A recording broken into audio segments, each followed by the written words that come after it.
Hey guys, it's Devest. I wanted to experiment with a new video idea I had, where I played Sudoku puzzles and gave explanations on the more complicated strategies I am using to solve them. I'm going to assume that you already know how Sudoku works. If not, then it's really simple and you can Google it, or you'll probably just figure it out from watching this video. The most important rule of Sudoku is that you don't guess on your answer. It's okay if you make a mistake, but if you just guess, then you're not really trying. So first thing I do is go through the numbers and fill out all the candidates. Funny story, when I started playing Sudoku as a child, I did so on pen and paper books my grandmother got me.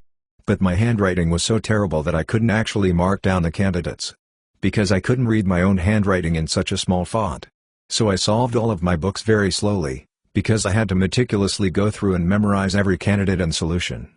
Luckily this isn't a problem on the computer and my penmanship has improved enough I can do it on paper too. Sorry, while I was rambling, we got our first correct answer. Because of the locations of the other two number 2s in the right 3 boxes, we can safely deduce that the 2 for the top right box can only go in the bottom square left. And since that is the only place it can go, we know that nothing else goes there, so we can write in our answer immediately. I started to get back into Sudoku because I got an ad for it baked into my Windows 11 operating system. This version is on the Microsoft Store or Xbox on Windows or something.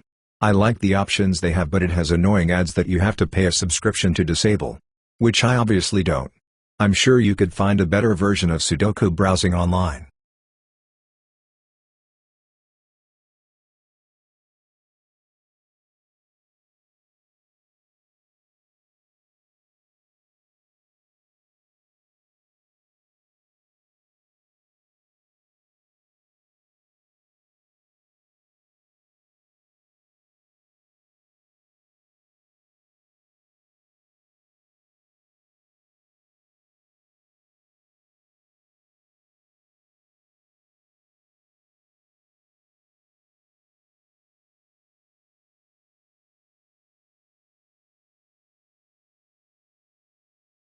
This is similar to the 2 we solved earlier, except we can deduce the answer using 2 horizontals and 1 vertical, number 4 restricting us to a single box.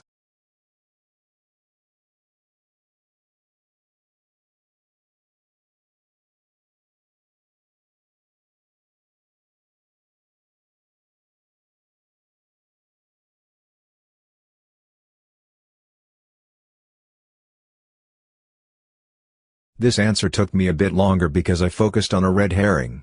The 5 in the center left box gave me some information, but not enough to correctly deduce where the 5 in the center went. The 5s on the center vertical meanwhile made the left side 5 redundant and give me the answer I was looking for.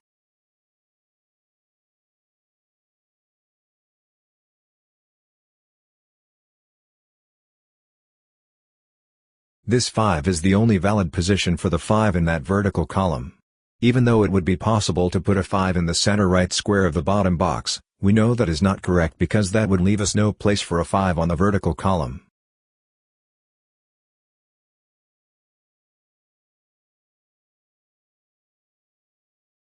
You could probably spot some solutions that I haven't gotten to in the video yet if you pay attention.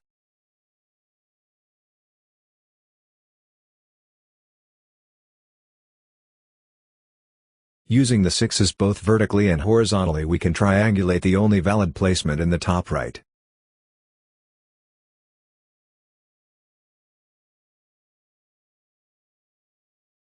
The fact the 6 in the bottom center box can only go in the center row means that there is only one valid location for the bottom left 6.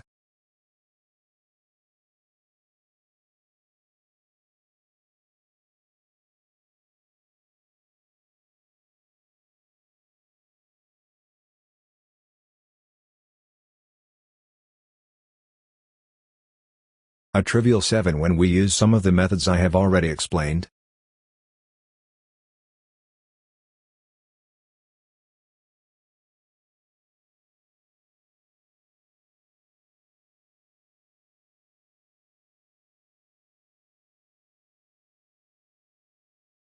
We have all the information we need to solve all of the 7s, by the way.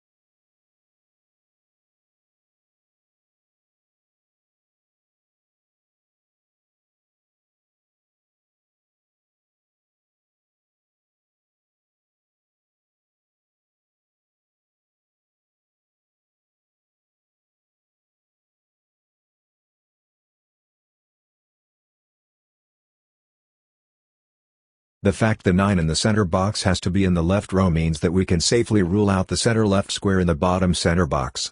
Hence why I am erasing it.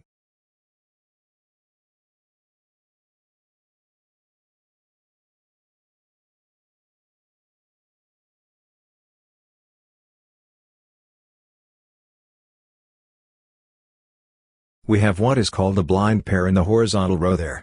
Since we have two square which have the same two options on them, the 2 and 3 for this row, that means that out of those two squares one of them has to have the 2 and the other one has to have the 3. So we can eliminate any other 2 or 3 possibility in that row.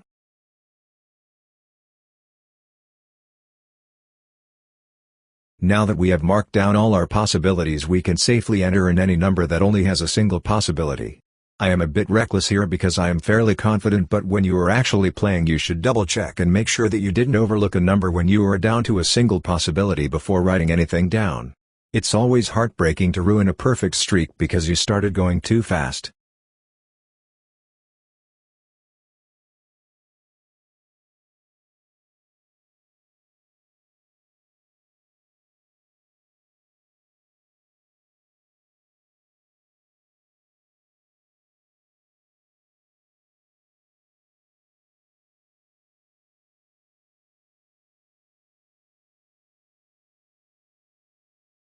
At this point we're just cleaning up. All of the difficult locations were solved at the start using more advanced tactics. But since Sudoku boards are graded in difficulty based on the number of cells that are filled, it gets easier as you solve more and more.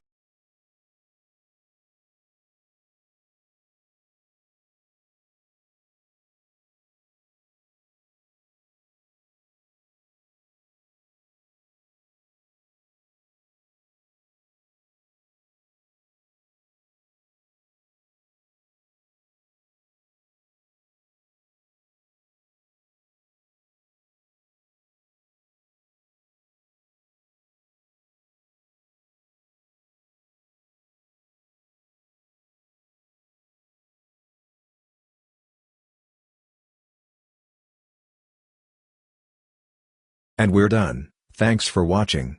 Let me know if there was something I solved on here that I didn't explain intuitively enough for you.